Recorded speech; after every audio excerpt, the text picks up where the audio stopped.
আসামের মুখ্যমন্ত্রী হেমন্ত বিশ্ব শর্মা অতি সম্প্রতি তিনি একটি চমকে যাওয়ার মতো রিপোর্ট দিয়েছেন। তিনি বলছেন যে আসামে যখন এই ইল্লিগাল বাংলাদেশিদের খুঁজে খুঁজে বের করা হচ্ছে, রোহিঙ্গাদের খুঁজে খুঁজে বের করার কাজ চলছে, যখন এটা সারা ভারতবর্ষের মতো আসামেও যখন এই কাজটা আসাম সরকার শুরু করেছে, তখন হঠাৎ করে দেখা গেল 30,000 লোক বাংলাদেশ থেকে গায়েব। সন্দেহ করা হচ্ছে এই 30,000 লোকই এরা হচ্ছে বাংলাদেশি অনুপ্রবেশকারী এবং রোহিঙ্গা। এরা গেল কোথায়, এটা নিয়ে কিন্তু একটা প্রশ্ন উঠেছে। এরা কি ভারতবর্ষ ছেড়ে পালিয়ে গেল, নাকি ভারতবর্ষ থেকে আসাম থেকে পালিয়ে এসে ভারতবর্ষের অন্য কোথাও ঠাঁই নিল, বিশেষ করে পশ্চিমবাংলায়? এরকম সন্দেহ করা হচ্ছে এই সমস্ত লোকজন এসে পশ্চিমবাংলার বিভিন্ন জায়গায় এসে আশ্রয় নিতে পারে, এটারও একটা সম্ভাবনা আছে।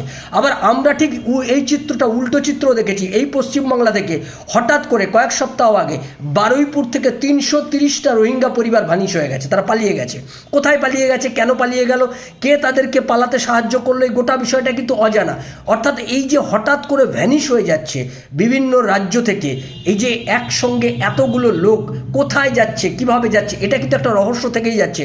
তারা কি পাকাপাকিভাবে ভারতবর্ষ ছেড়ে পালিয়ে যাচ্ছে, নাকি ভারতবর্ষেরই বিভিন্ন জায়গায় তারা ছড়িয়ে পড়ছে, এখন আত্মগোপন করে থাকছে, পরে তাদের চেহারা, পরে যখন পরিবেশ পরিস্থিতি তাদের অনুকূলে আসবে তখন আবার তারা গর্ত থেকে বেরিয়ে আসবে?